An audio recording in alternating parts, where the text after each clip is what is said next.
एक दफा का जिक्र है, घने जंगल के किनारे तीन रीछ रहते थे। बाबा रीछ बहुत बड़ा, मामा रीछ दरमियाने साइज का, छोटा रीछ नन्हा सा और बहुत प्यारा बच्चा। इनका एक बहुत छोटा मगर खूबसूरत घर था। एक दिन मामा रीछ खाना तैयार कर रही थी, गरम गरम दलिया। लेकिन दलिया बहुत गर्म था, इसलिए तीनों ने फैसला किया जब तक दलिया ठंडा होता है वो जंगल की सैर को निकल जाते हैं। उसी दिन एक नन्ही लड़की गोल्डीलॉक्स जंगल में घूम रही थी। उसके सुनहरे बाल थे, इसलिए सब इसे गोल्डीलॉक्स कहते थे। चलते चलते उसे वही रीछों का घर नजर आया। दरवाजा थोड़ा सा खुला हुआ था। क्या खूबसूरत घर है, सिर्फ एक नजर डाल लेती हूँ। उसने आशा से अंदर कदम रखा। गोल्डीलॉक्स ने मेज पर तीन प्याले देखे। पहला प्याला बाबा रीछ का था। ओह, ये तो बहुत गर्म है। दूसरा प्याला मामा रीछ का था। ये तो बहुत ठंडा है। तीसरा प्याला छोटी रीछ का था। ये तो बिल्कुल ठीक है।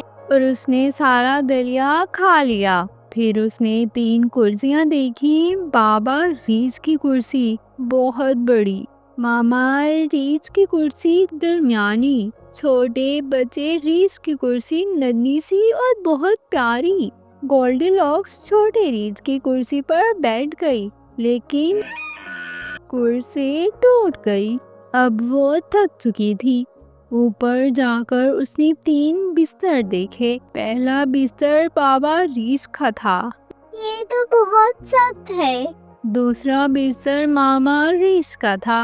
ये तो बहुत नरम है। तीसरा बिस्तर छोटे बच्चे रीछ का था। ये तो बिल्कुल ठीक है। और वो सो गई। जब तीनों रीछ वापस आए तो बाबा रीछ ने कहा, मेरे दलिये में किसने चम्मच डाला है? मामा रीछ बोली। मेरे दलिये में भी। छोटा बच्चा रीछ चीखा। मेरा दलिया तो कोई खा गया। फिर इन्होंने अपनी कुर्सियां देखी। मेरी कुर्सी तो टूट गई। ऊपर गए तो बाबा रीछ बोला, मेरे बिस्तर पर कोई लेटा था। मामा रीछ। मेरे बिस्तर पर भी। और छोटा बच्चा रीछ चीखा। मेरे बिस्तर पर तो कोई अब भी सो रहा है। गोल्डीलॉक्स की आंख खुली। वो डर गई और फौरन बाहर भाग गई। उस दिन के बाद उसने सीखा कि किसी के घर बगैर इजाजत नहीं जाऊंगी।